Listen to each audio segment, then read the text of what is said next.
harmony in nature. How do you feel about that? He says, yes, the universe is lawful, but harmony, I don't know what you mean by that.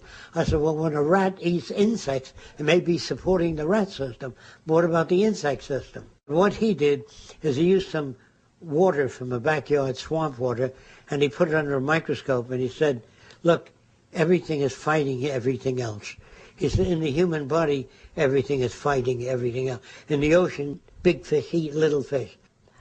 I didn't really have enough time to sit there with Einstein and go through all kinds of things, because he didn't seem to be in that area. He did, are you interested in mathematics? Mathematics. You're interested. What Boolean geometry means to you? You know, I didn't want to get off into that, because to me that would be a sidetrack. Mathematics is a tool, just like sociology and anthropology. These are all instruments to go into making up the future.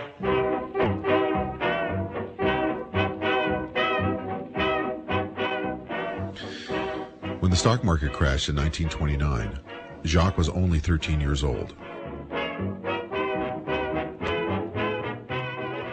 Coming of age during the Great Depression prompted many questions for the curious and inquisitive young man. Living in New York City, he found the squalor and suffering around him difficult to understand. The confusion, contradictions, and struggles he saw left a significant impact on his character. Things were so bad, and I had no way of looking at it.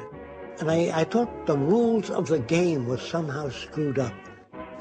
I went to many different meetings, communist meetings, socialist meetings, fascist meetings, Mankind United, technocracy, to see what the world was teaching, including Eastern philosophy.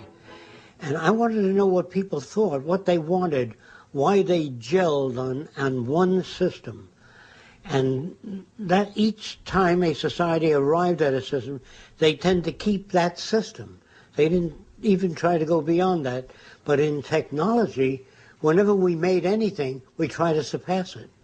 The history of civilization for me then was a history of change, social change, human arrangements, homes, boats, planes, trains, all of them were in a process of social evolution, including our language, our outlook, our values, our behavior. As the Depression wore on, Jacques left New York and started hitchhiking around the country. In his travels, he met many interesting and different people, most of whom were, like himself, searching for a way of life that was fair and equitable. Eventually, he ended up traveling to the warm waters and primitive islands of Tahiti. I wanted to go to the South Seas because I like the idea of the natives sharing things. I've read about that. Now the chief, if he had 6 wives and he was strange, he'd say, here's my best wife. Maybe she will please you. They felt their wives gave them so much joy, perhaps they'd give a visitor some joy. You know, their thinking about it was different, and that upset, it caused me to ponder, hey, that's the way I saw things. Was that the way I saw things? Was that the way I was indoctrinated? That's when I began to ask those questions. So how do you know that anything you like makes sense, Jacques? What about your own values? Think about them. Maybe they are senseless. Concerned that Tahiti would be invaded, Jacques returned to the U.S. and joined the Army Air Corps. When the war was over, thousands of factories stood idle, their manufacturing capacity no longer needed for wartime production. Capitalizing on the tremendous capacity available for aluminum fabrication, Jacques designed and built a house made entirely from aluminum extrusions. The result was an innovative and extremely efficient use of time and materials.